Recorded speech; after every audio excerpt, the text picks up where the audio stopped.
The other piece we're going to talk about is station rotation. We often do station rotation in a physical classroom, and we have students view different stations and rotations. This one that is shown right now is one that could be used for a hybrid teaching classroom, but it gives the idea that the students are divided into groups and they move through the different scenarios. And we can adapt this for our online teaching environment. And the next slide actually shows an adaptation. And what I really like about the station rotation piece is, yes, I do a lot of work to front load it, but I get a lot out of that front loading. There's a lot of instructional time built in there.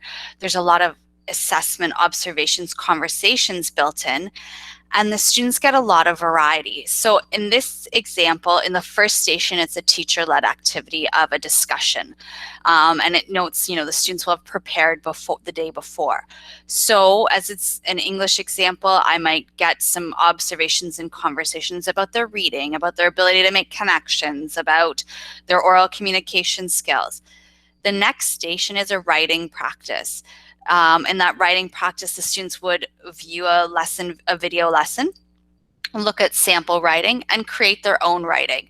They can ask peers for feedback or help in their workroom as they go through it, and they submit their draft for feedback, so we get to see some of their writing practice.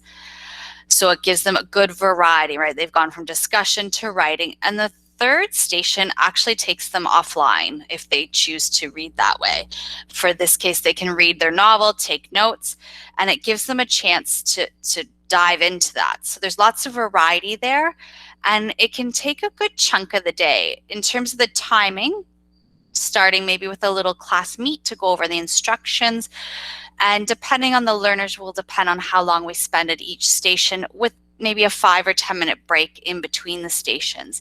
So it gets a lot of great variety for the students that gives them synchronous and asynchronous learning opportunities.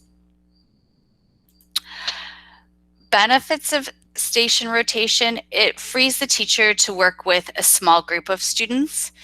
It makes differentiation of instruction more manageable, creates smaller learning communities within the larger class. For lots of our students, maybe 30 students seems like a lot. So having them in a group with 5, 6, 7 students might be easier to create some community, for them to collaborate.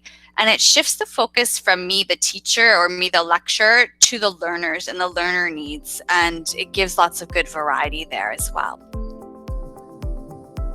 If you have any comments, questions, feedback, or suggestions for future bites, please email Lisa or Jillian and follow us on Twitter @LearnBitesized.